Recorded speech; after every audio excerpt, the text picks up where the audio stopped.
And verse 58. 58వ వచనంలో we read some very sad words that happened in the ministry of Jesus.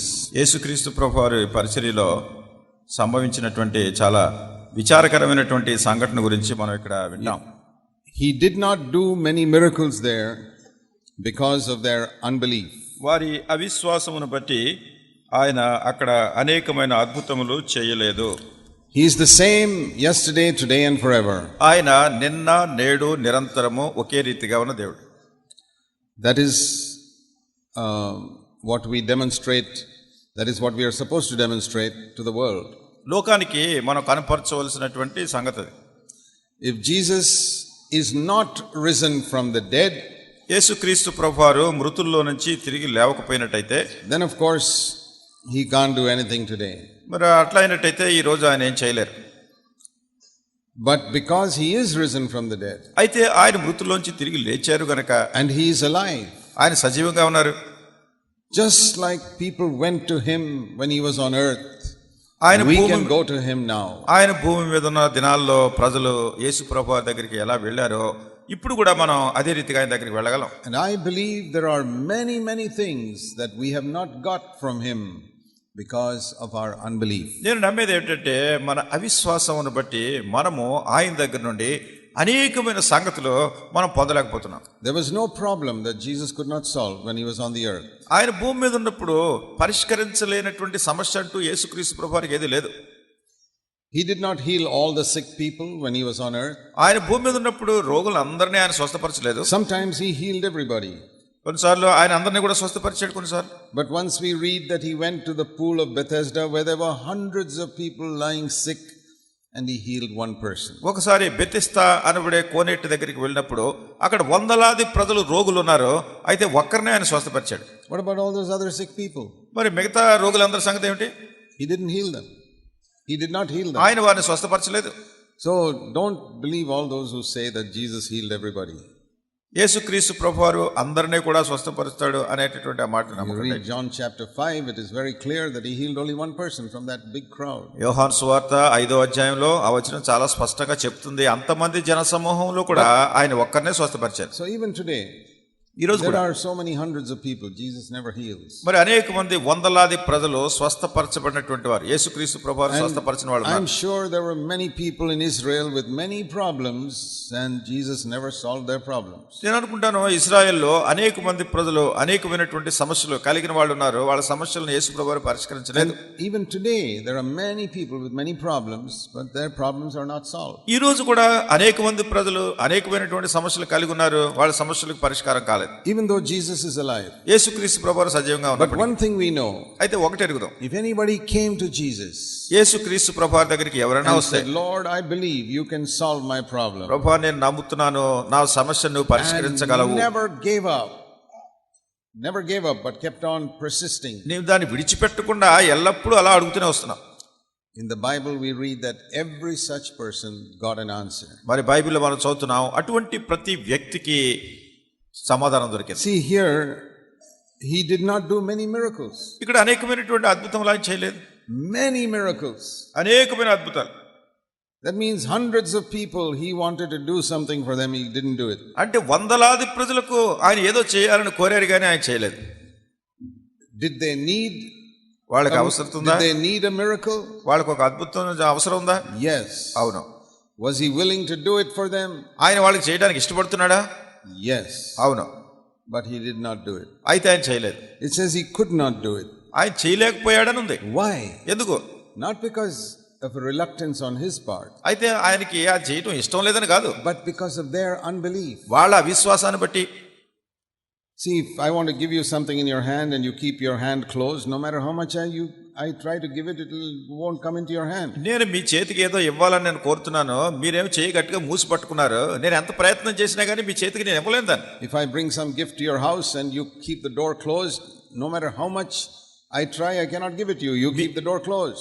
మీకు ఏదో బహుమతి ఇవ్వాలని నేను ఆ బహుమతి పట్టుకుని మీ ఇంటికి వచ్చాను, మీరేం తలుపేసుకుని ఉన్నారు, ఎంతకే తలుపు తీయట్లేదు, నేను ఎంత ప్రయత్నం చేసినా కానీ నేను మీకు ఇవ్వలేను.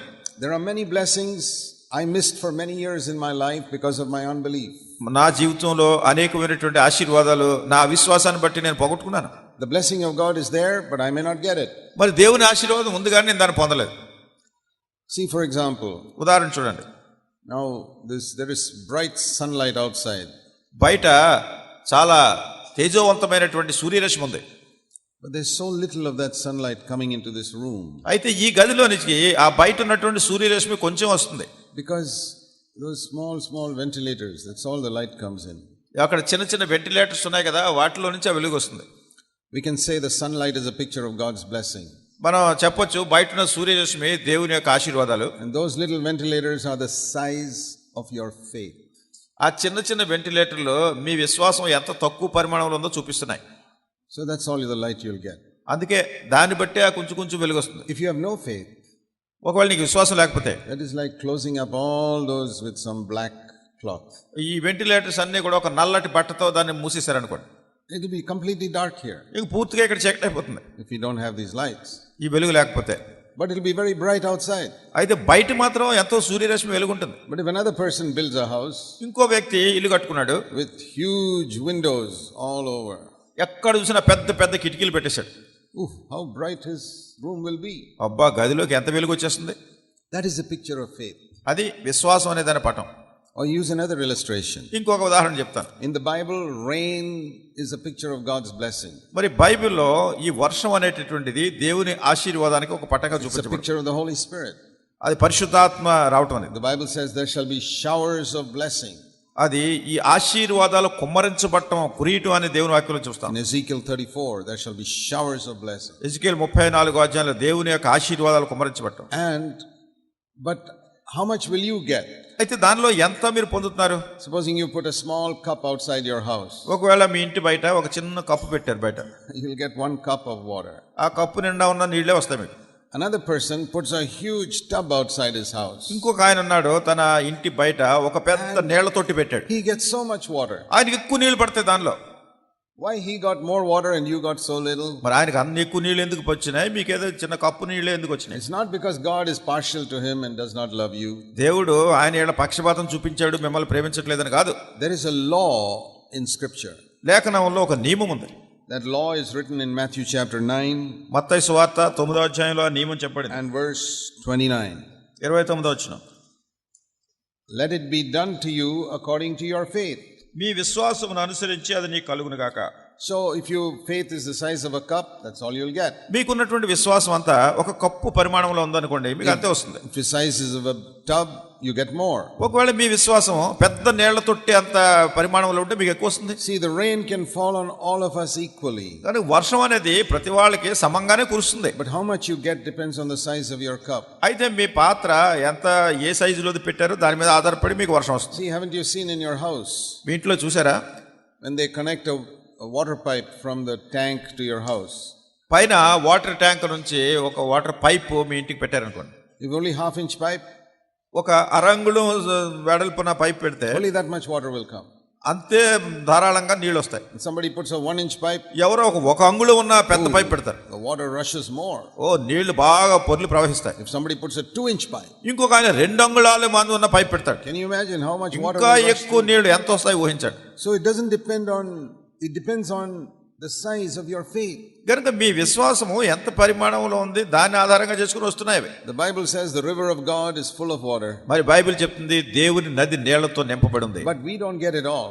అయితే అదంతా మనకు రావట్లేదు. The law is according to your faith be it unto you. మరి ఇక్కడ ప్రభువారు ఏం చెప్పారంటే నీ నమ్మిక చొప్పున నీకు కలుగును గాక. Now we can't have faith for anything we like. మన ఇష్టం వచ్చిన ప్రతిదానికి కూడా మన నమ్మిక కలిగి విశ్వాసం కలిగి ఉండలేం. That is the foolish teaching that so many preachers are preaching today. ఈ దినాల్లో అనేక మంది బోధకులు ఇటువంటి బుద్ధిహీనమైన బోధలు చేస్తున్నారు. They say go and ask God for anything. వాళ్ళు అంటారు ఏదన్నా నువ్వు దేవుడిని అడుగు ఇస్తారంటారు. You can go and ask for 1 crore rupees from God and he'll give it to you. నువ్వు 1 కోటి రూపాయలు కావాలంటే వెళ్ళి దేవుడిని అడుగు, 1 కోటి రూపాయలు కావాలని నేను 1 కోటి ఇచ్చేస్తాడు. That usually they teach people to ask for material things. సాధారణంగా ప్రజలను ఈ భూ సంబంధమైనటువంటి విషయాలు అడగటానికి బోధిస్తారు. And I remember the words of Jesus. యేసుక్రీస్తు ప్రభువారి మాటలు నాకు జ్ఞాపకం ఉన్నాయి. You are of the earth and therefore you mind earthly things. మీరు భూ సంబంధమైన వాళ్ళు కనుకే భూ సంబంధమైన సంగతులు మనసులో They పెట్టుకుంటారు. all belong to the earth. మీరు భూమికి చెందిన వాళ్ళు. Jesus said I am from above. యేసు ప్రభువారు అన్నారు నేను పైనుండి వచ్చినవాడు. We cannot ask God for anything. కనుక మన ఇష్టం వచ్చినట్టు ఏదైనా దేవుడిని అడగటానికి వీలేదు. I know that one day I will have a resurrection body. నాకు తెలుసు ఒక దినాన్ని నేను పునరుత్థాన దేహాన్ని కలిగి ఉంటాను. But I'll get that in the future. అది భవిష్యత్తులో నేను కలిగి ఉంటాను. I can't say, Lord, I want it now. అయితే ప్రభువా ఇప్పుడే నాకు పునరుత్థాన దేహం ఇయ్యని నేను అడగడానికి వీల్లేదు. See, you can see that I don't have much hair on my head. మీరు చూడొచ్చు నా తల మీద ఎక్కువ వెంట్రుకలు లేవు. But it's good to have hair. మరి తల వెంట్రుకలు ఉంటే మంచిదే. Yes or no? అవునా కదా? Yeah, when you go in the sun, oh, it's bad when I don't have hair. ఎందుకంటే మీరు బయట ఎండలోకి వెళ్ళినప్పుడు తల మీద వెంట్రుకలు లేకపోతే తలంతా మాడిపోతుంది. You people don't realize how lucky you are that you got hair. కనుక మీకు అందరికీ తల మీద వెంట్రుకలు ఉన్నాయి, మీరు ఎంత అదృష్టవంతులు. You don't need a cap. I need a cap when I go into the sun. మీరు ఎందుకు పైన టోపీ పెట్టుకోక్కర్లేదు. నేను ఎండలో వెళ్తే నేను టోపీ పెట్టుకుని వెళ్ళాలి. So supposing I pray, ఒకవేళ నేను ప్రార్థన చేస్తాను, Lord, I want hair. ఓ ప్రభువా నాకు తల వెంట్రుకలు కావాలి. Because it's so hot outside. ఎందుకంటే బయట చాలా ఎండగా ఉంది. I believe you're going to give me hair. నేను నమ్ముతున్నాను నువ్వు ఇస్తావని. I fast and I pray, Lord, I believe. నేను ఉపవాసం ఉండి ప్రార్థన చేస్తున్నాను, నేను నమ్ముతున్నాను. I can pray, I can fast, I won't get any hair. ప్రార్థన చేస్తాను, ఉపవాసం ఉంటాను, అన్నీ చూస్తాను, కానీ తల మీద వెంట్రుకలు రావు. After 1 year, I will lose some hair, not get some hair. ఒక సంవత్సరం అయిన తర్వాత ఇంకా కొన్ని ఊడిపోతాయి తప్ప నాకు కొత్త వెంట్రుకలు ఏమి రావు. Why? ఎందుకో? I need it. నాకు అది కావాలి. Why doesn't God give it? మరి ఎందుకు దేవుడు ఇవ్వట్లేదు? Is there a promise in scripture? That is the question. లేఖనంలో వాగ్దానం ఉందా? అది ప్రశ్న ఇక్కడ.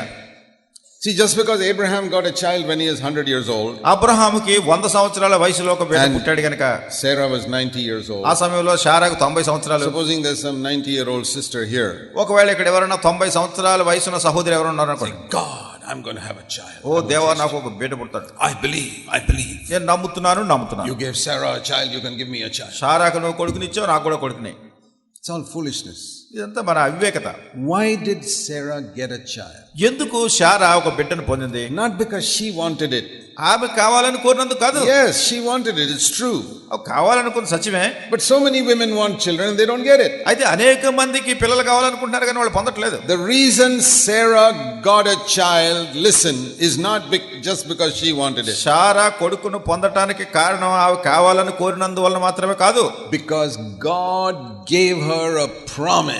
దేవుడు ఆమెకు ఒక వాగ్దానం ఇచ్చాడు. Faith is based on the promise of God. విశ్వాసం అనేది దేవుడిచ్చే వాగ్దానం మీద ఆధారపడి ఉంటుంది. You may want 101 things. నీకేదో 101 సంగతులు నీకు కావాలని, I want hair on my head. నా తల మీద వెంట్రుకలు కావాలని నేను అనుకుంటున్నాను. But I look for a promise. అయితే నేను వాగ్దానం కోసం చూస్తున్నాను. Yeah, and I see one promise that I will get hair on my head. ఇక్కడ ఒక వాగ్దానం ఉంది, నా తల మీద తల వెంట్రుకలు వస్తాయని. Yeah, it's here. ఏంటది? Did Jesus have hair on his head? యేసుక్రీస్తు ప్రభువారి తల మీద తల వెంట్రుకలు ఉన్నాయా? Or was he bald? లేకుంటే తల వెంట్రుకలు లేని వాడిగా బట్టతలతో ఉన్నాడా? Oh, he had hair. అవును, ఆయన తల వెంట్రుకలు ఉన్నాయి. And it says here ఇక్కడ చెప్పబడింది in Philippians 3 verse 21. ఫిలిప్పీలకు రాసిన పత్రిక 3వ అధ్యాయం 21. Philippi 3:21. My body will become like his body. సమస్తమును తనకు లోపర్చుకుని జాలిన శక్తిని బట్టి ఆయన మన దీన శరీరమును తన మహిమగల శరీరమునకు So what's going to happen? My body is going to be like his body. కనుక నా దేహము ఆయన దేహాన్ని పోలి ఉంటుంది. Then I'll get hair. అప్పుడు నాకు తల వెంట్రుకలు వస్తాయి. That's a promise. అదొక వాగ్దానం. But when? ఎప్పుడది? It says here, the previous verse, when he comes again. ఆ ముందున్నటువంటి వచనంలో ఆయన తిరిగి వచ్చినప్పుడు. I tell you, when you see me in heaven, my head will be full of hair. You won't even recognize me. నేను నీకు చెప్తున్నాను, మీరు నన్ను పరలోకంలో చూసినప్పుడు నా తల నిండా తల వెంట్రుకలు ఉంటాయి, మీరు నన్ను గుర్తుపట్టలేరు. And it won't be gray hair, it'll be black hair. అది నెరసిన వెంట్రుకలు, తెల్ల వెంట్రుకలు కాదు, నల్ల వెంట్రుకలు ఉంటాయి. But I have to wait. కానీ నేను దానికోసం So there are certain things I can get only when I go to heaven. గనుక కొన్ని సంగతులు పరలోకానికి వెళ్ళినప్పుడే నేను పొందగలను. I can't say, Lord, make me as strong as I was when I was 25 years old. ఓ దేవా, నేను 25 సంవత్సరాల వయసు ఉన్నప్పుడు ఎంత బలంగా ఉన్నానో ఇప్పుడు నన్ను అంత బలంగా చెయ్యి అంటే, I will be strong one day when Jesus comes again. యేసుక్రీస్తు ప్రభువారు తిరిగి వచ్చినప్పుడు ఒక దినాన్ని నేను బలంగా ఉంటాను. But till then, అంతవరకు there is another verse that is being fulfilled in my body. నా దేహంలో నెరవేర్చబడిన మరి ఒక వచనం ఉంది. 2 Corinthians 4. 2 కొరింథీ 4. This is also scripture. ఇది కూడా లేఖనమే. 2 Corinthians 4. 2 కొరింథీ 4. Verse 16. 16వ వచనం. Our outer man is decaying. మా బాహ్య పురుషుడు కృషించుచున్నాడు. it is becoming weaker and weaker. బాహ్య పురుషుడు బలహీనంగా రోజు రోజుకి I'm నీరసమైపోతుంది. just using that as an example to say that we can't ask God for anything we like. కనుక ఏదో మన ఇష్టం వచ్చిన ప్రతిదాన్ని దేవుని దగ్గర అడగటానికి వీలు లేదని చెప్పడానికి ఈ దృష్టాంతాలు చూపిస్తున్నారు. But the promises God has given, we can claim. అయితే దేవుడిచ్చినటువంటి వాగ్దానాన్ని మనం చేపట్టొచ్చు. He has promised me I'll get a new body when He comes again, and I'll get that. ఆయన తిరిగి వచ్చినప్పుడు నాకు నూతన దేహం ఇస్తారని ఆయన వాగ్దానం చేశారు కనుక నేను పొందుతాను. I can't get that body now. అయితే ఇప్పుడు అది రాదు. But there are so many other things I can get now. అయితే అనేకమైనటువంటి ఇతరమైనవి ఇప్పుడే నేను పొందగలను. So the things I can get now, I want now. కనుక ఇప్పుడు నేను పొందగలిగేటటువంటి వాటిని అవి నాకు ఇప్పుడే కావాలి. And the things I'm going to get in the future, I can wait. భవిష్యత్తులో నేను పొందబోయే సంగతులు అంతవరకు My body will become like His body, strong, powerful. That is in the future. మరి ఆయన దేహం వలె నా దేహం కూడా శక్తివంతంగా బలంగా ఉంటుంది. ఎప్పుడు అంటే ఇది భవిష్యత్తులో. What are the things I can get now? అయితే ఇప్పుడు నేను పొందగలిగేవి ఏమిటి? Those things I must have faith for. మరి వాటి నిమిత్తమే నాకు నమ్మకం, And విశ్వాసం. that's why we must know the promises of God. అందుకొరకే దేవుని వాగ్దానాలు మనం ఎరిగి ఉండాలి. If you don't know the promises of God, you won't get what God has to give you. దేవుని వాగ్దానాలు మీరు ఎరిగి ఉండకపోతే దేవుడు మీకు ఏమి ఇస్తాడో అనే వాటిని మీరు పొందలేరు. For example, ఉదాహరణ చూడండి. God made a promise to the people of Israel in Egypt, I will take you into Canaan. మరి దేవుడు ఇశ్రాయేలు ప్రజలకు ఐగుప్తులో వాగ్దానం ఇచ్చాడు, నేను మిమ్మల్ని కనాను తీసుకెళ్ళిపోతాను. You read that in Exodus 3. నిర్గమకాండం 3వ అధ్యాయంలో చదువుతారు. He did not tell them, you must go to Canaan. మీరు కనాను వెళ్ళాలని ఆయన వాళ్ళతో చెప్పలేదు. No.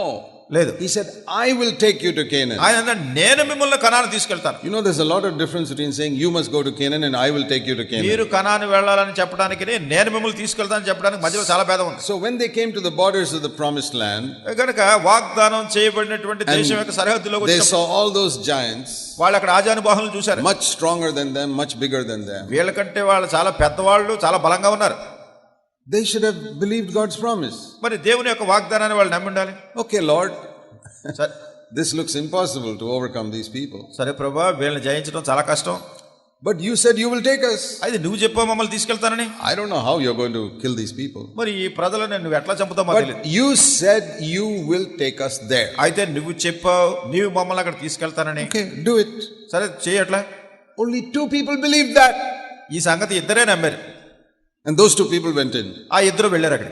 That was Joshua and Caleb. అది యెహోషువ, కాలేబు. And all the other 600,000 people మిగతా వాళ్ళు 6 లక్షల మంది ప్రజలు said, no, you can't go. లేదు, మీరు వెళ్ళలేరు అక్కడ. God said, okay, according to your faith, be it unto you. కనుక దేవుడు అన్నాడు, మీ నమ్మిక చొప్పున మీకు అట్లానే జరుగుతుంది. 2 of you have faith that you'll go in, you will go in. మీలో ఇద్దరికి విశ్వాసం ఉంది, దానిలోకి వెళ్తామని మీరు వెళ్తారు. 600,000 people, you don't believe I can take you in, you will not go in. 6 లక్షల మంది ప్రజలు నేను మిమ్మల్ని అక్కడ తీసుకుని వెళ్తానని మీకు నమ్మకం లేదు కనుక మీరు వెళ్ళరు. You see how the law works? చూడండి ఇక్కడ నియమం ఎట్లా పనిచేస్తుందో. The law does not work according to God's plan. ఈ నియమము దేవుని యొక్క ఏర్పాటును అనుసరించి ఇక్కడ పనిచేయట్లేదు. God's plan was all 600,000 people should go in. దేవుని ఏర్పాటు ఏమిటంటే 6 లక్షల మంది కూడా ఆ వాగ్దానం చేయబడిన దేశంలోకి వెళ్ళిపోవాలని. You read that in the Numbers chapter 13 and 14. సంఖ్యాకాండం 13వ అధ్యాయం 14వ అధ్యాయంలో వివరాలు చదువుతారు. And in the book of Joshua. యెహోషువ గ్రంథంలో కూడా Only 2 people out of 6 lakhs went in. 6 లక్షల మంది ప్రజల్లోనూ వెళ్ళగలిగిన వాళ్ళు ఇద్దరే. How few people have faith. ఎట్లా ఈ ఇద్దరికి విశ్వాసం ఉండింది? Sometimes we think కొన్నిసార్లు మనం అనుకుంటాం that if most of the Christians believe something, it must be true. క్రైస్తవుల్లో అనేకులు నమ్ముతున్నారంటే అది సత్యమై ఉండాలనుకుంటాం. If only 2 people believe something, it may be wrong. ఒకవేళ ఎవరో ఇద్దరే నమ్ముతున్నారని లేదు వీళ్ళ తప్పు. In the wilderness, that is what they also said. అది వాళ్ళు కూడా అదే చెప్పారు. How can these 600,000 people be wrong and only 2 people are right? 6 లక్షల మంది తప్పు ఎలాగవుతారు? ఇద్దరు చెప్పిందే సరిగ్గా ఎలా అవుతుంది? 600,000 people can't be wrong. కనుక 6 లక్షల మంది తప్పు చేయడానికి వీల్లేదు. Let me ask you. మిమ్మల్ని అడుగుతాను. Supposing you see one church with 600,000 people, another church with 2 people, which church will you join? ఒక సంఘం ఉంది, దానిలో 6 లక్షల మంది సభ్యులు ఉన్నారు. ఇంకొక సంఘం ఉంది, దానిలో ఇద్దరే సభ్యులు ఉన్నారు. మీరు దేనికి వెళ్తారు? I think we'll say it is safer to join 600,000 people because there's so many people are there. ఏమనుకుంటారంటే ఈ 6 లక్షల మంది సభ్యులుగా ఉన్న సంఘానికి వెళ్ళటమే మనకి క్షేమం, ఏది వచ్చినా కానీ అన్ని చూసుకుంటారు. And that is what they did. అదే వాళ్ళు చేశారు. And all of them perished. వాళ్ళందరూ నాశనం అయిపోయారు. If I were to make a choice, ఒకవేళ నేను గనక తీర్మానం చేసుకోవాలి, 600,000 people here, 2 people here, ఇక్కడ 6 లక్షల మంది ఉన్నారు, ఇక్కడ ఇద్దరే ఉన్నారు. I will ask myself, who is the one who has faith in God? నేను ఒక ప్రశ్న వేసుకుంటాను, దేవుని యందు ఎవరికి విశ్వాసం ఉంది? I don't care if it is only one person. ఒకవేళ ఒక్క వ్యక్తి ఉన్నా పర్వాలేదు. I want to stand with those who have faith in God. దేవుని యందు విశ్వాసం ఉన్న వ్యక్తి పక్కన నేను నిలబడాలనుకుంటా. Even if 100 lakhs people are on the other side, I don't want to be with them. ఒకవేళ 10 లక్షల మంది ప్రజలు ఇంకో ప్రక్కన ఉన్నా కానీ దాని గురించి నేను పట్టించుకోను. You must make that decision. మీరు ఆ తీర్మానం చేసుకోవాలి. I must join the people who have faith in God, దేవుని యందు విశ్వాసం ఉన్నటువంటి ప్రజలతో నేను చేరి ఉండాలి. who believe the promises of God, దేవుని వాగ్దానాలు నమ్మేవాళ్ళు, not who pray for stupid things which God has not promised. దేవుడు వాగ్దానం చేయనటువంటి అవివేకమైన బుద్ధిహీనమైన వాటిని కావాలని నమ్మేవాళ్ళు కాదు. God has never promised here big house, big car, big so many things like that on దేవుడు earth. మీకు ఏదో పెద్ద ఇల్లు, పెద్ద కారు ఇలాంటివన్నీ ఇస్తారని ఎక్కడ వాగ్దానాలు చేయలేదు. He told us to pray for our daily bread. మన అనుదిన ఆహారం కొరకు ప్రార్థన చేయమని అడిగితే, Our Father who art in heaven, పరలోకమందున మా తండ్రి, give us this day our daily bread. మా అనుదిన ఆహారం మాకు అనుగ్రహించు. He didn't even say give us this day our daily ice cream. మాకు ఈ రోజు కావాల్సిన ఐస్ క్రీమ్ మాకు ఇవ్వని మనం కూడా చెప్పలేదు. We don't pray for ice cream. If God gives it, we eat it, no problem.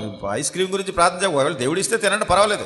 But that's not what I'm praying for. అది దాని గురించి ప్రార్థన చేయట్లేదు. I pray for bread. ఆహారం. So, if we pray for things God has not promised, then దేవుడు వాగ్దానం చేయనటువంటి సంగతుల గురించి మనం ప్రార్థన చేస్తే, see, Joshua and Caleb said, Lord, take us into Canaan. యెహోషువ కాలేబు అన్నారు, ప్రభువా మమ్మల్ని కనాన్లోకి తీసుకెళ్ళావు. He took them. ఆయన వారిని తీసుకెళ్ళాడు. Supposing he said, Lord, take us not only to Canaan, but America, Spain, England, India, all over, they would not have got all that. ఒకవేళ వాళ్ళు ప్రభువా మమ్మల్ని కనానే కాదు, అమెరికా తీసుకెళ్ళి, ఇంగ్లాండ్ తీసుకెళ్ళి, జపాన్ తీసుకెళ్ళి, స్పెయిన్ తీసుకెళ్ళి అని ఇలా అడుగుతున్నారు అనుకోండి, ఒకవేళ దేవుడు తీసుకెళ్ళి ఉండేవాడు కాదు. God had promised Canaan. He said, that if you ask, I'll give you. దేవుడు వాగ్దానం చేశాడు, కనాన్ తీసుకెళ్తానని. అది మీరు అడిగితే నేను But తీసుకెళ్తాను. if they pray, give me whole of China, whole of India, they're not going to get it. నాకు China అంతా వెళ్ళాలి, ఇండియా అంతా వెళ్ళాలని ప్రార్థన చేసి దేవుడు So I'm తీసుకెళ్ళాలి. just using an example. మీకు చిన్న ఉదాహరణ చెప్తున్నా. You must know what God has promised అసలు దేవుడు ఏ వాగ్దానం చేశాడో అది మీరు ఎరిగి ఉండాలి. and ask for that. దాని గురించి అడగాలి. And other things, if God may give it, He may not give it, it doesn't matter. ఇతరమైనటువంటివి దేవుడు మీకు ఇచ్చినా ఇవ్వకపోయినా దాని గురించి పట్టింపు లేదు. So I want to show you something God has promised. దేవుడు వాగ్దానం చేసిన ఇంకో మరొక సంగతి చూపిస్తాను. See, I was thinking, what are the 3 areas where we really have problems on this earth, believers? ఈ భూమి మీద విశ్వాసులంగా మన సమస్యలు కలిగేటటువంటి 3 ప్రదేశాలు, 3 ప్రాంతాలు ఏంటి మనకి? Our number 1 area is sin. మొట్టమొదటి సంగతి మన సమస్య కలిగి ఉండేది ఏంటంటే పాపం. That is always number 1. అది ఎప్పుడు కూడా మొట్టమొదటిది. We sometimes don't make that number 1. దాన్ని మొదటి దానిగా పెట్టుకోం. We think our number 1 problem is we are not married, or we don't have a job, or don't have a house. మనం ఏమనుకుంటామంటే మన మొట్టమొదటి సమస్య ఏమిటంటే పెళ్లి కాలేదు, లేకుంటే ఉద్యోగం రాలేదు, లేకుంటే ఇల్లు కట్టుకోలేదు, ఇవి అనుకుంటాం. That is a problem, but that is not number 1. అది సమస్యే, కానీ మొదటి సమస్య కాదు అది. Number 1 is sin. మొట్టమొదటి సమస్య ఏమిటంటే పాపం. So you must, because that is the number 1 problem Jesus came to deal with. ఆ యొక్క మొట్టమొదటి పాపం కనుక యేసుక్రీస్తు ప్రభువు దాన్ని సంధించడానికి లోకానికి వచ్చారు. He didn't die on the cross to help you to get married. He died on the cross to take away your sin. నీవు పాపమును జయించడానికి యేసుక్రీస్తు ప్రభువు శిలువలో చనిపోయారు, కానీ నీవు పెళ్లి చేసుకోవడానికి యేసుక్రీస్తు ప్రభువు శిలువలో చనిపోలేదు. So we need to see. గనుక ఈ సంగతి మనం చూడాలి. That's the number 1 problem. మొదటి సమస్య. Then there's another problem we have. ఇంకొక సమస్య ఉంది మనకి. And that is sickness. అది రోగం. Many believers have problems with sickness. అనేక మంది విశ్వాసులు రోగం అంటే అనారోగ్య సమస్య కలిగి ఉంటారు. And some people say, no, God is not interested in healing your sickness. మరి కొంతమంది అంటారు, దేవుడు మీ యొక్క రోగాన్ని బాగు చేయడంలో ఆయనకి శ్రద్ధ లేదు. No, he's only interested in sin. ఆయన పాపం విషయమే ఆయనకి శ్రద్ధ ఉందని.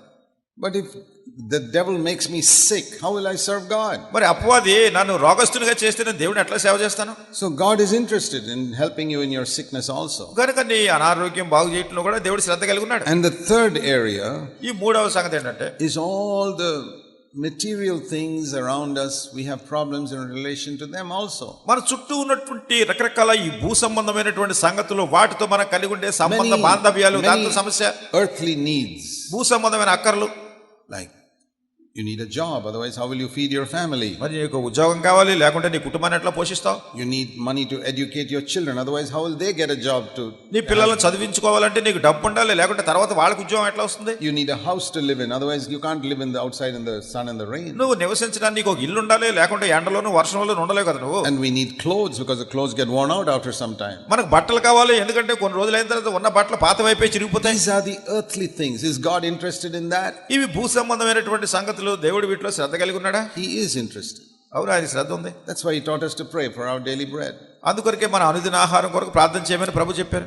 So I wanted to think about these three areas. కనుక ఈ మూడు ప్రాంతాల గురించి మనం తలంచాలని అనుకుంటున్నాను. Because if you're always sick, you can get discouraged. మీరు ఎప్పుడు అనారోగ్యంతో రోగంతో ఉన్నారనుకోండి, మీరు నిరుత్సాహపడిపోతారు. And if you are always having financial difficulties, also you'll get discouraged. మీకు ఎప్పుడు చూసినా ఆర్థిక సంబంధమైన ఇబ్బందులే ఉన్నాయనుకోండి, మీరు నిరుత్సాహపడిపోతారు. So God has to do something to help us in these three areas. కనుక ఈ మూడు ప్రాంతాలను కూడా మనకు సహాయం చేయడానికి దేవుడు ఏదో చేయాలి. Let's turn to Psalm 119. 119వ Keerthana verse 133. 133వ వచనం. That's the verse we've been looking at this whole week. ఈ వారం అంతా కూడా ఇదే మాట మనం చదువుతూ ఉండినాం. And in one translation, ఒక తర్జుమాలో, in English there's a translation called Good News Bible. English లో గుడ్ న్యూస్ బైబిల్ అని ఉంటుంది. And in the Good News Bible it says like this. ఆ గుడ్ న్యూస్ బైబిల్లో ఈ మాటలు ఎట్లా రాయబడ్డాయంటే, Lord, as you have promised, ఓ ప్రభువా, నువ్వు వాగ్దానం చేసిన రీతిగా in your word, నీ వాక్యంలో, keep my footsteps from committing sin. నా అడుగులను పాపం చేయకుండా నన్ను స్థిరపరచు. That's very good. చాలా మంచిది అది. When here it says according to your word, it means according to the promises in your word. అంటే నీ యొక్క వాక్యమును బట్టి, అంటే నువ్వు వాక్యంలో చేసిన వాగ్దానాన్ని అనుసరించి. That is correct what it means. దాని అర్థం అదే, మంచిదే. Put my footsteps in your word నా యొక్క అడుగులు నీ యొక్క వాక్యములో స్థిరపరచు. means help me to stand on your promises. దాని అర్థం ఏంటంటే నీ వాగ్దానాల మీద నేను నిలబడేటట్టు నాకు సహాయం చేయి. There's a song like that in English, standing on the promises of God. English లో ఒక పాట ఉంది, దేవుని యొక్క వాగ్దానాల మీద నిలబడి. The Lord told Joshua, ప్రభు యెహోషువతో చెప్పారు, when he was going into Canaan, కనాను వెళ్తున్నప్పుడు, Joshua chapter 1, యెహోషువ గ్రంథము he told him something about footsteps. ఈ అడుగు జాడల గురించి చెప్పారు. Joshua chapter 1, యెహోషువ మొదటి అధ్యాయం verse 3. మూడవ వచనం. Every place where your foot treads, I've given to you. మీరు అడుగు పెట్టు ప్రతి స్థలమును మీకు ఇచ్చుచున్నాను. So if your foot does not go and stand there, you won't get it. ఒకవేళ మీరు ఒక స్థలంలో అడుగు పెట్టలేదు అంటే అది మీకు రాదు. Supposing there are 5 promises of God here, ఇక్కడ దేవుడు 5 వాగ్దానాలు ఉన్నాయి, and I put my foot on 2 of them. వాటిలో రెండింటి మీద అడుగులు పెట్టాను. Those 2 I get. ఆ రెండు నాకు వస్తాయి. I don't put my foot on the other 3. ఈ మిగతా మూడింటి మీద అడుగులు పెట్టట్లేదు. I don't get them. అవి నేను పొందలేదు. Another brother, ఇంకో సహోదరుడు, he puts on all 5. ఆయన 5 వాగ్దానాల మీద He gets more than me. నాకంటే ఎక్కువ ఆయనకు వస్తున్నాయి. Because every place where your foot treads, I've given to you. ఎందుకనగా మీరు అడుగు పెట్టు ప్రతి స్థలమును నేను మీకు ఇచ్చున్నాను. So in God's word, when David says, direct my footsteps according to your word, గనుక దేవుని యొక్క వాక్యములో నీ యొక్క వాక్యమును బట్టి నా అడుగులు స్థిరపరచు. he's saying, Lord, help me to put my footsteps in every promise in your word. ఆయన అంటున్నాడు, దేవా నీ వాక్యములో ఉన్నటువంటి ప్రతి వాగ్దానం మీద నా పాదములు పెట్టినా. There is a promise. అవును, అక్కడ వాగ్దానం. I'm going to put my foot there. అక్కడ నా అడుగు పెడతాను. And I'm going to claim that. దాన్ని నేను And here's another promise. ఇక్కడ వాగ్దానం ఉంది. I'm going to take that. నేను అది తీసుకుంటాను. And there's another one. అక్కడ ఇంకోటి ఉంది. Can you imagine if we keep on finding the promises in God's word and claiming them? మీరు ఊహించగలరా దేవుని యొక్క వాగ్దానాలు ఎట్లా కనుగొని వాటిని మీరు చేపట్టుతూ వస్తున్నారు? We will become so spiritually rich. ఆత్మీయంగా మనం ఎంతో ఐశ్వర్యవంతులు అయిపోతాం. And from my young age, I've had a great desire to put my footsteps into all the promises in God's word. నా చిన్న వయసు నుండి కూడా దేవుని యొక్క వాక్యములో నా యొక్క అడుగులు నేను పెట్టాలని నాకు గొప్ప కోరిక ఉండేది, దేవుని వాగ్దానాలు. Because if God has given it to me, why not take it? ఎందుకంటే దేవుడు ఇస్తున్నాడు, ఎందుకు తీసుకోకూడదు? If somebody gives you a gift, ఎవరైనా మీకు ఒక బహుమానం ఇస్తే take it. తీసుకోండి. If somebody gives you 10 gifts, take all 10. ఒకవేళ ఎవరైనా మీకు 10 బహుమతులు ఇచ్చారనుకోండి, 10 బహుమతులు తీసుకోండి. Have you seen in these wedding receptions? చూడండి, ఈ యొక్క పెళ్లి రిసెప్షన్ లో చూసారా?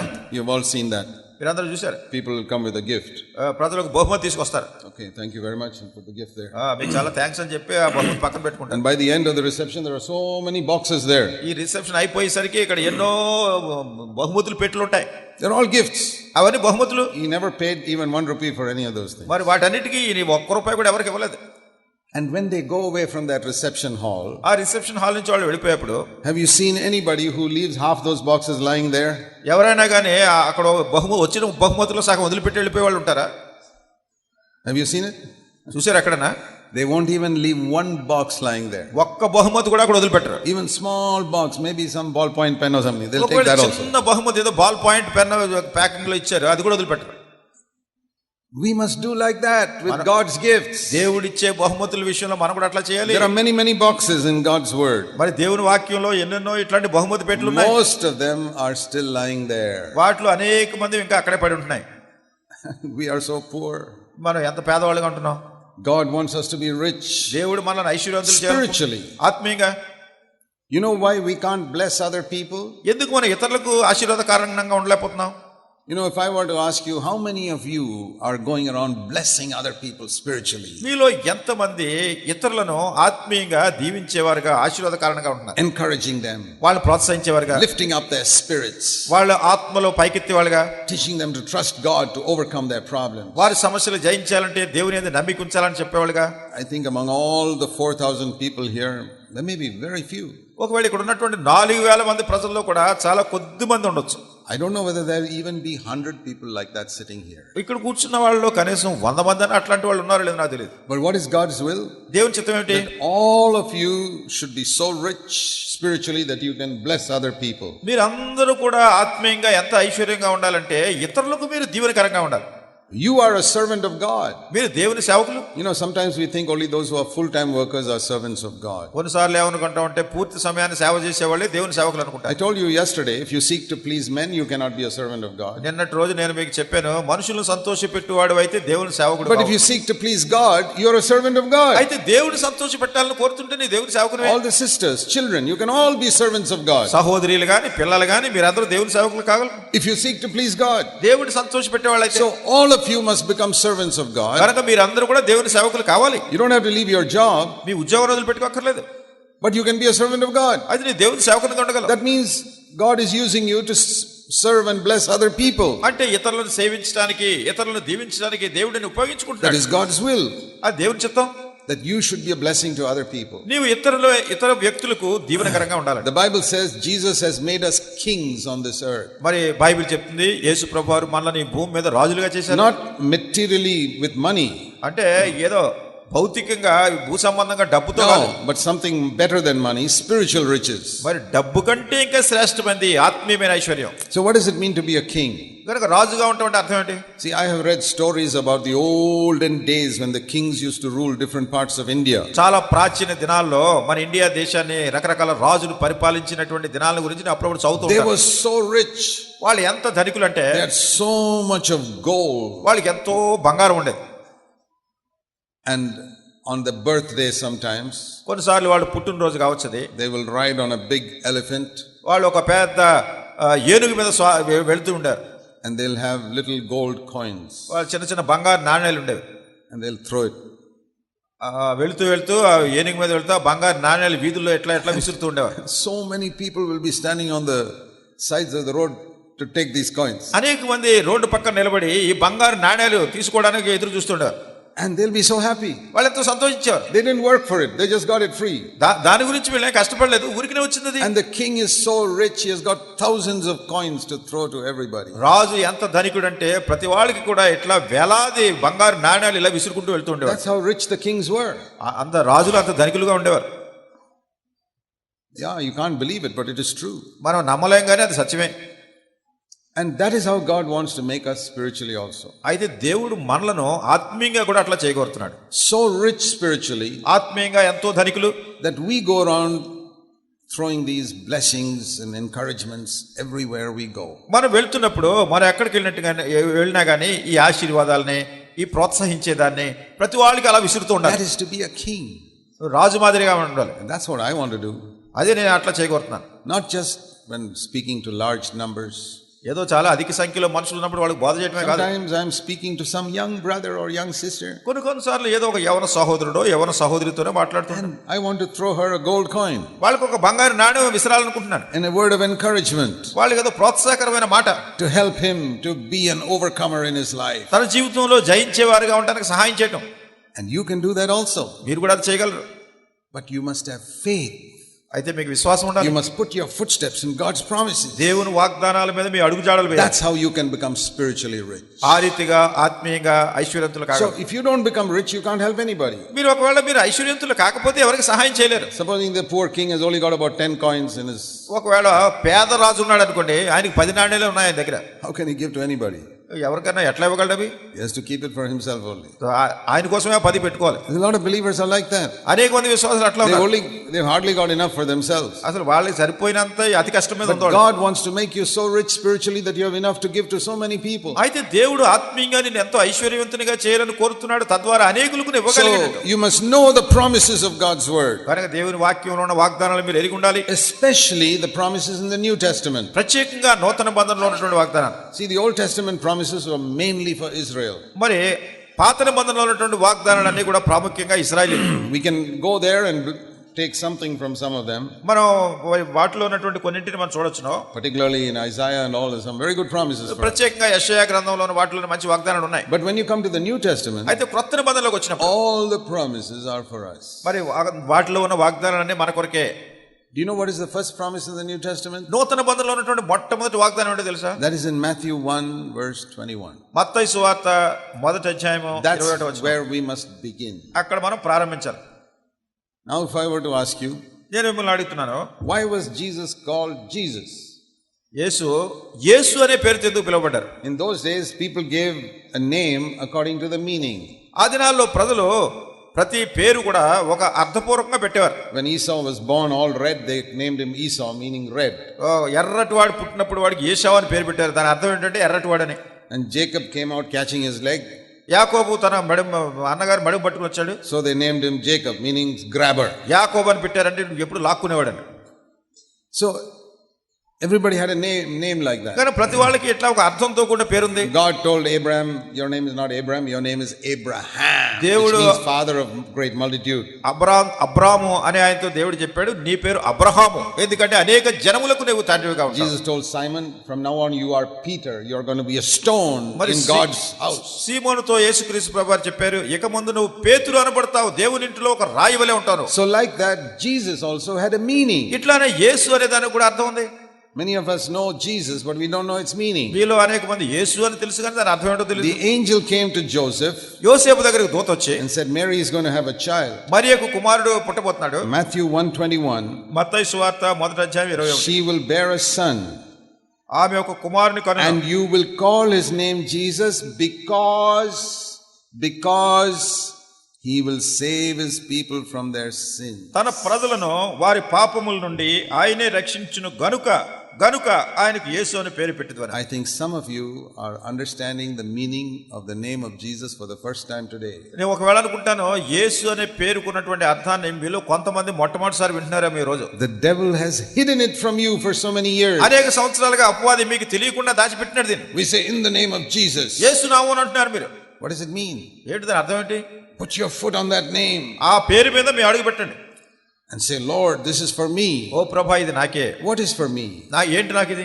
He shall save his people from their sins. తన ప్రజలను వారి పాపముల నుండి రక్షించును. Not just forgive our sins. మన పాపములను క్షమించడమే కాదు, save us from our sins. మన పాపముల నుండి రక్షిస్తాడు. Forgiveness is for our past failures. క్షమాపణ అంటే మన గతించిన పతనాల గురించి. But to save us, అయితే మనం రక్షించడానికి, is to deliver us from falling into sin now. మరలా ఇప్పుడు పాపంలో పడిపోకుండా మనల్ని విడిపించడానికి. So why do I believe that I can be saved from my sin? నా పాపం నుండి నేను రక్షింపబడాలని నేను ఎందుకు నమ్మాలి? Because that is the first promise in the New Testament. ఎందుకంటే నూతన బంధంలో ఉన్నటువంటి మొట్టమొదటి వాగ్దానం. And in the name of Jesus, యేసు నామమున I can claim that. నేను దాన్ని చేపట్టగలను. Why is it so many believers do not get saved from their sins? ఎందుకు అనేక మంది విశ్వాసులు వాళ్ళ పాపముల నుండి రక్షణ పొందట్లేదు? Supposing I were to ask you, ఒకవేళ మిమ్మల్ని అడుగుతాను, are you saved from hell? మీరు నరకా నుంచి రక్షింపడ్డారా? Oh yes, many of you will say yes. I'm not going to hell. మరి మీలో చాలా మంది చెప్తారు నేను నరకానికి వెళ్ళడం లేదు. అవును అంటారు. Has all your past sins been forgiven? ఈ పాత పాపాలని క్షమించబడ్డాయి. Oh yes, you say my past sins are forgiven. నా పాత పాపాలని క్షమించబడ్డాయి. So you're saved from hell. కానీ నరకా నుంచి మీరు రక్షణ You're పొందారు. saved from the judgment of God. దేవుని తీర్పు నుండి మీరు రక్షింపడ్డారు. You're saved from the anger of God. దేవుని ఉగ్రత నుండి You're రక్షింపడ్డారు. saved from the punishment of sin. మరి పాపం యొక్క శిక్ష నుండి రక్షింపడ్డారు. Praise the Lord. ప్రభువుకి స్తోత్రం. Now I'll ask you another question. ఇప్పుడు ఇంకో ప్రశ్న అడుగుతాను. Are you saved from anger? కోపము నుండి మీరు రక్షింపడ్డారా? Are you saved from lusting with your eyes? లేకుండా నీ కళ్ళతో చెడు దృష్టి కలిగి ఉండేదాని Are you saved from the love of money? డబ్బును గురించిన ప్రేమ నుండి రక్షణ పొందారా? Are you saved from bitterness? మీరు మనసులో ఉన్న ద్వేషాల నుంచి రక్షింపడ్డారా? Are you saved from jealousy? అసూయ నుండి రక్షింపడ్డారా? Are you saved from gossiping, speaking evil of others? ఇతరుల గురించి అన్ని చెడ్డగా చెప్పేటటువంటి ఊరికే మాటలు వాళ్ళతో వీళ్ళతో చెప్పే దాని నుంచి రక్షింపడ్డారా? And I say, be honest. యథార్థంగా చెప్పండి. Most believers will say, no, I'm not saved. అనేక మంది విశ్వాసులు చెప్తారు లేదు నేను వీటి నుంచి I still రక్షింపబడలేదు. get angry. ఇంకా నా కోపం వస్తుంది. I still get bitter. నాకు ఇంకా మనసులో ద్వేషం ఉంటుంది. In my heart, I still love money. మరి నా హృదయంలో నేను ఇంకా డబ్బును ప్రేమిస్తున్నాను. I still speak evil of others behind their ఇతరుల back. గురించి వాళ్ళు లేనప్పుడు వేరే వాళ్ళతో చెడుగా And చెప్తున్నాను. if somebody has got more than me, I'm jealous of him. ఎవరికన్నా నాకంటే ఎక్కువ ఉంటే నాకు అసూయ వచ్చేస్తుంది. Then what is the meaning of the name Jesus? మరి ఇంకేంటి యేసు అనే పేరుకున్న అర్థం ఏంటి? Jesus means he will save his people from their sins. యేసు అంటే ప్రజలను తమ పాపముల నుండి ఆయన రక్షించును. But he has not saved you. అయితే నేను రక్షించలేదు. You know, I often think when we give tracts to these unbelievers, నేను చాలా తరచుగా అనుకుంటాను ఈ అవిశ్వాసులకి కరపత్రికలు పంచిపెట్టినప్పుడు I say, okay, Jesus can save you from hell. సరే యేసు ప్రభువు నిన్ను నరకా నుంచి రక్షిస్తాడు. And supposing that fellow tells me, ఒకవేళ నన్ను అంటాడు, see brother Zach, సౌరు జాక్ గారు, I not only want to be saved from hell, but I also want to be saved from my anger. నేను నరకా నుంచి రక్షణ పొందడం మాత్రమే కాదు నా కోపం నుంచి కూడా రక్షణ Because పొందాలి. every day I shout at my wife and we have fight at home. మరి ప్రతిరోజు నా భార్య మీద అరుస్తున్నాను, ఇంట్లో మేము పోట్లాడుకుంటున్నాం. Can Jesus save me from that? మరి యేసు దాని నుంచి నన్ను రక్షించగలడా? What will you say? ఏమంటారు మీరు? Will you say, no brother, he can't save you from that, but he'll save you from hell? లేదు సహోదరుడా, ఆయన మిమ్మల్ని దాని నుంచి రక్షించలేడు, నరకా నుంచి రక్షిస్తాడు అంతే అంటారా? Jesus is not so strong to save you from anger. That is too difficult. మీ కోపాన్ని నుంచి రక్షించేంత బలంగా యేసు ప్రభువు లేడు, అది చాలా కష్టం అంటారా? Is that right? అంతేనా? That he can't save you from sin? పాపం నుండి మిమ్మల్ని రక్షించలేడా? He is not so strong. అంత బలంగా లేడు ఆయన. Who is stronger? That the power of that cinema to pull you to go and see it? మిమ్మల్ని లాక్కెళ్ళి ఆ సినిమా చూడటానికి చూపించేటటువంటి ఆ శక్తి గొప్పదా? Or the power of Jesus to pull you away from that? లేకుంటే దాని నుంచి దూరంగా మిమ్మల్ని తీసుకెళ్లే దేవుని శక్తి గొప్పదా? యేసు Which Shakti. do you think is greater? ఏది గొప్పది అనుకుంటున్నారు మీరు? Yeah, we know the right answer. దానికి సరైన జవాబు ఏంటో మనకే తెలుసు. Which is greater, the power of anger to ఏది make you గొప్పది? angry with people, or the power of Jesus to pull you away from them? కోపానికి ఉన్న శక్తి గొప్పదా? ప్రజలను చూస్తుంటే నీకు తెగ కోపం వచ్చేస్తుంది, ఆ కోపం శక్తి గొప్పదా? లేకుంటే దాని నుంచి యేసు ప్రభు పక్క తీసుకెళ్తాడని ఆయన శక్తి గొప్పది అనుకుంటున్నారా? Which one? ఏది గొప్పది? Nobody is answering. Where is that? ఎవ్వరు ఏం చెప్పట్లేదు అనుమానంతో. In cinema, we gave the answer immediately. లేకుంటే సినిమా అనే జవాబు వెంటనే వస్తుందా? Now we come to anger, everybody is keeping quiet. లేకుండా కోపం అనేసరికి అందరూ మౌనంగా అయిపోయారు. You know how, because of our unbelief, మన అవిశ్వాసాన్ని బట్టి the devil has tied our hands. అపవాది మన చేతులు కట్టేశాడు. No, Jesus can't do that for you. లేదు యేసు ప్రభు ఇది నీకు చేయలేడు అంటున్నాడు. I want to tell the devil, నేను అపవాదితో చెప్పగలుగుతున్నాను, there is no sin in the world that Jesus cannot save me from. యేసు క్రీస్తు ప్రభువారు నన్ను రక్షించలేనటువంటి పాపం ఏమైనా కానీ లోకంలో ఏది? Every sin, ప్రతి పాపాన్ని, you wretched devil, every sin you put into my life, Jesus is going to save me from all of them. ఓ దుష్టమైనటువంటి సాతానా, నా జీవితంలో పెట్టగోరే ప్రతి పాపం నుండి యేసు ప్రభువు నన్ను రక్షించగలడు. You must say that. మీరు చెప్పాలి. No sin can rule over you. ఏ పాపమును కూడా నిన్ను ఏలలేదు. Because his name is Jesus. ఎందుకంటే ఆయన పేరు యేసు. But if you don't believe, అది మీరు నమ్మకపోతే, do you know it is an absolute miracle to be saved from anger? కోపము నుండి రక్షింపటం అంటే అది గొప్ప అద్భుతం తెలుసా? It is a miracle to be saved from love of money. డబ్బును గూర్చినటువంటి ప్రేమ నుండి రక్షింపటం అంటే కూడా అది ఒక ఆశ్చర్యం. To have money is not wrong. డబ్బు కలిగి ఉండడం తప్పు కాదు. You can have 1 crore rupees, that's okay. నీకు ₹1,00,00,000 ఉండొచ్చు సరే. But to love money, అయితే డబ్బును ప్రేమించడం అనేది, even if it's 10 rupees, it's wrong. ఒకవేళ ₹10 ఉన్నా కానీ ఆ ₹10 నువ్వు ప్రేమిస్తుంటే అది తప్పు. See a beggar, for example. ఉదాహరణ చూడండి, భిక్షగాడు ఉంటాడు. He doesn't have much money. ఆయనకి ఎక్కువ డబ్బు లేదు. He may have 10 rupees in his tin. ఒకవేళ తన డబ్బాలో ₹10 ఉన్నాయి. He's not a rich man. ఆయన ధనికుడు కాదు. But does he love money? ఆయన డబ్బును ప్రేమిస్తున్నాడా? What do you think? Do beggars love money or not? మీరు ఏమనుకుంటున్నారు? భిక్షగాడు డబ్బును ప్రేమిస్తాడా లేదా? Every beggar loves money. ప్రతి భిక్షగాడు కూడా డబ్బును ప్రేమిస్తాడు. Nowadays, if you give them 50 paise, they'll say, what? 50 paise? I don't want 50. ఈ దినాల్లో మీరు ₹1 వేశారనుకోండి, ₹1 ఎవడం కావాలి అంటాడు. They don't want 50 paise. They throw it away. I don't want 50 paise. ఏంటి 50 పైసలు ఎవరికి కావాలి? 50 పైసలు అంటాడు. Oh, they love money. వాళ్ళు డబ్బును ప్రేమిస్తున్నారు. But they're not rich. ఎందుకంటే వాళ్ళు ధనికులు కాదు. So it's not a question of how much money you have. You can have 10 rupees in your tin and love money. కనుక ఎంత డబ్బు కలిగి ఉన్నావు అని కాదు. ఒకవేళ నీ డబ్బాలో ₹10 ఉండొచ్చు, నువ్వు ఇంకా ₹10 ప్రేమిస్తున్నావు. Or you can have 1 lakh and not love money. ఒకవేళ నువ్వు ₹1,00,000 ఉందేమో, డబ్బును It's ప్రేమించుకోవడం got nothing to do with how much you have. నువ్వు ఎంత కలిగి ఉన్నావు అనేది కాదు ఇక్కడ.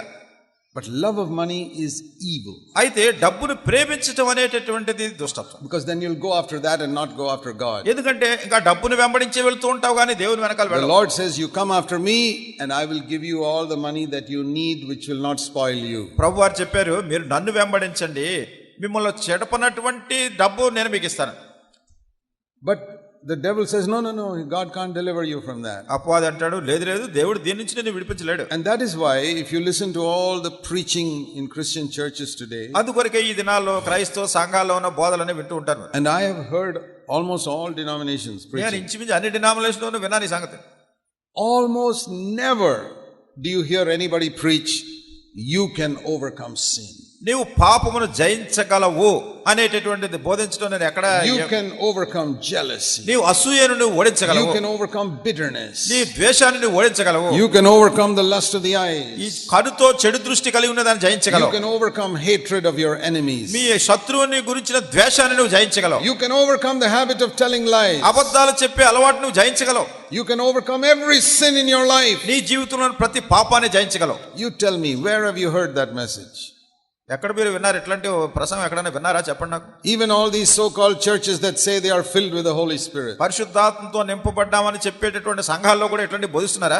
they are not preaching holiness. వాళ్ళు పరిశుద్ధతను బోధించట్లేదు. They talk about Holy Spirit, పరిశుద్ధాత్మ గురించి మాట్లాడుతున్నారు, but there's no holiness there. కానీ దానిలో పరిశుద్ధత లేదు. Then what type of spirit is that? మరి ఎట్లాంటి ఆత్మది?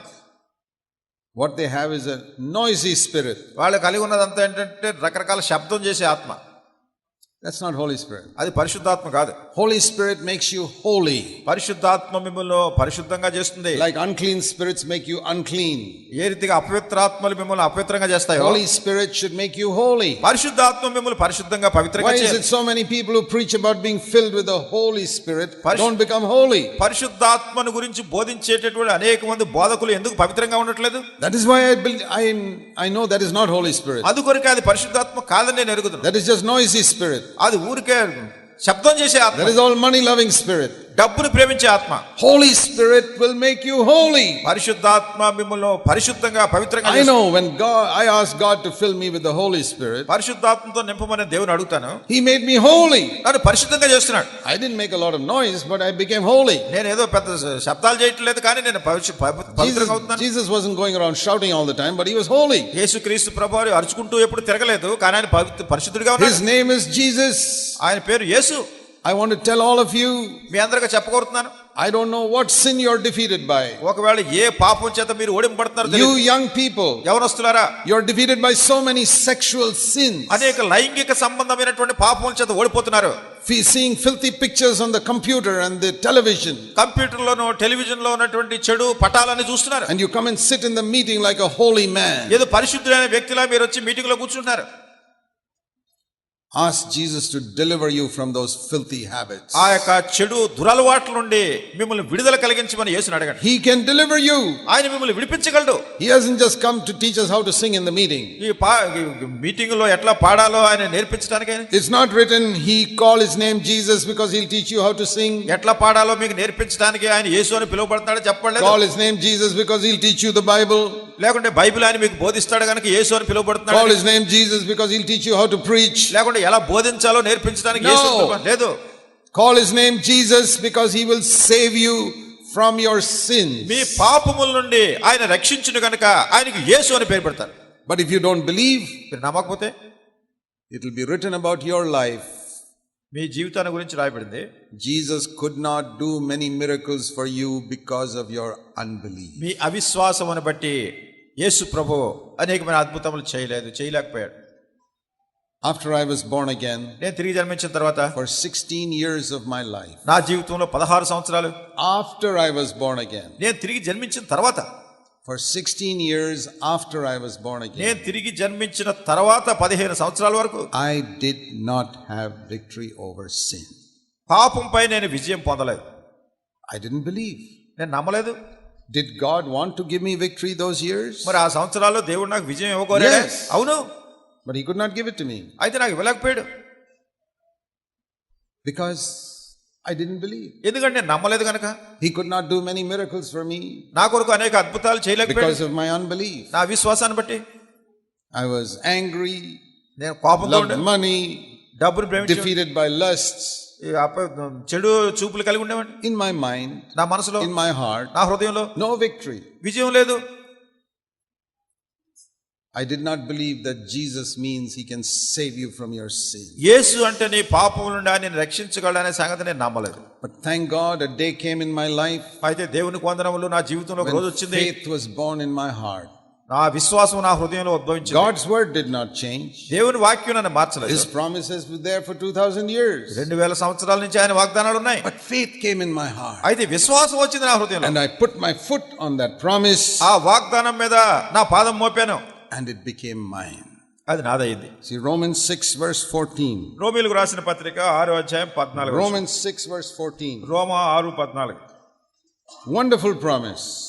చాలా అద్భుతకరమైన వాగ్దానం. Sin will not rule over you because you are not under law but under grace. మీరు ధర్మశాస్త్రము క్రింద కాదు కృప క్రింద ఉన్నారు గనక పాపం మిమ్మల్ని ఏలనేరదు. That is what David prayed in Psalm 119. అదే 119వ కీర్తనలో దావీదు, Lord, don't let sin rule over me. ఓ దేవా పాపము నన్ను ఏలనీయకుమా. But we saw yesterday he could not experience it even on his deathbed.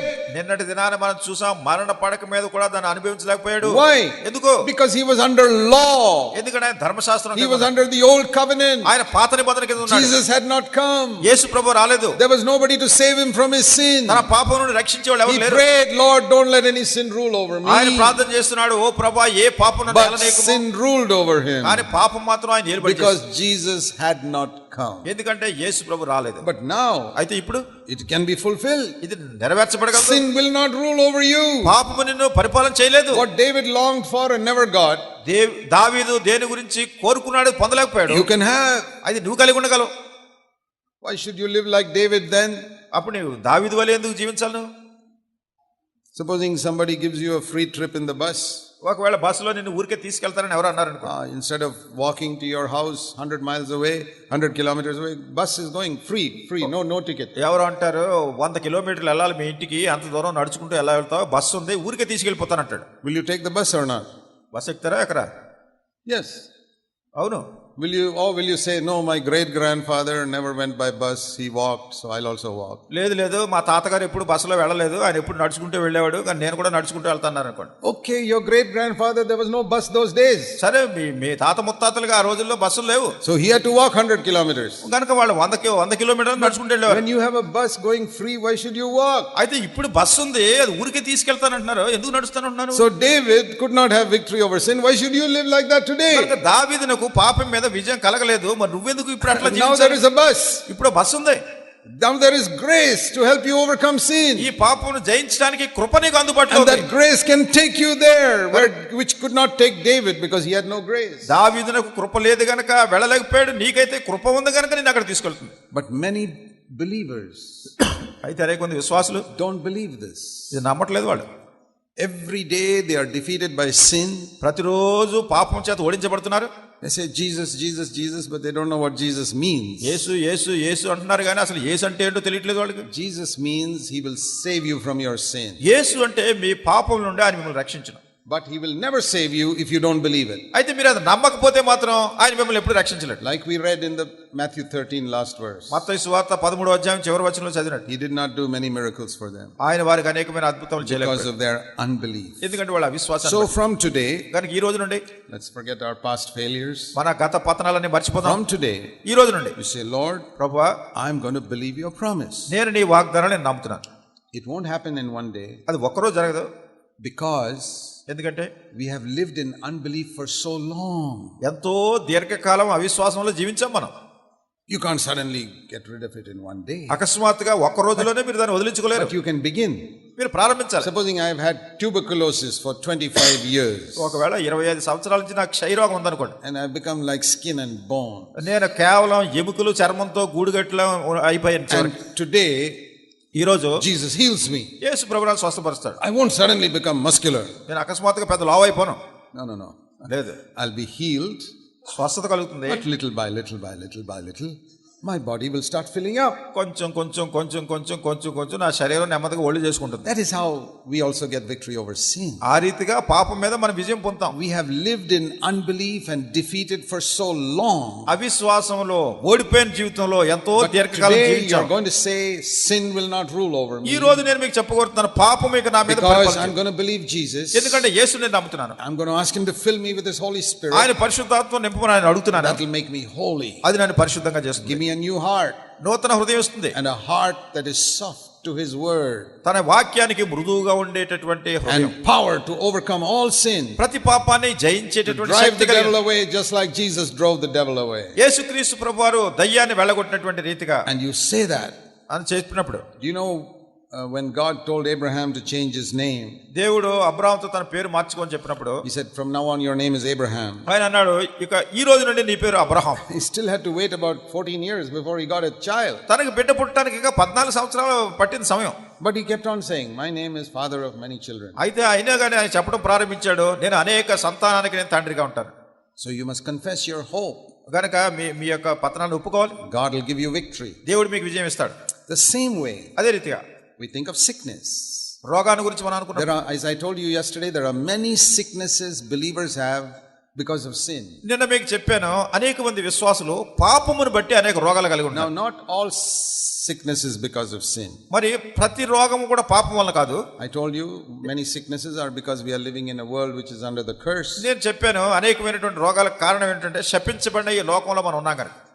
So that comes to everybody. కానీ ప్రతి వాళ్ళకి వస్తుంది. But some sicknesses are due to sin. అయితే కొన్ని రోగాలు మాత్రం పాపమును బట్టి. When Jesus healed a person in John chapter 5 who was lame for 38 years. యోహాను సువార్త 5వ అధ్యాయంలో 38 సంవత్సరాలుగా నడవలేనటువంటి మనిషిని యేసు ప్రభువు స్వస్థపరిచినప్పుడు, after that Jesus told him, తర్వాత ఆయనతో చెప్పాడు, don't sin again, otherwise something worse will come to you. నీవు మళ్ళా ఇక పాపం చేయొద్దు, లేనట్టయితే దీనికంటే తీక్షణమైన కనుక sometimes sickness is due to sin.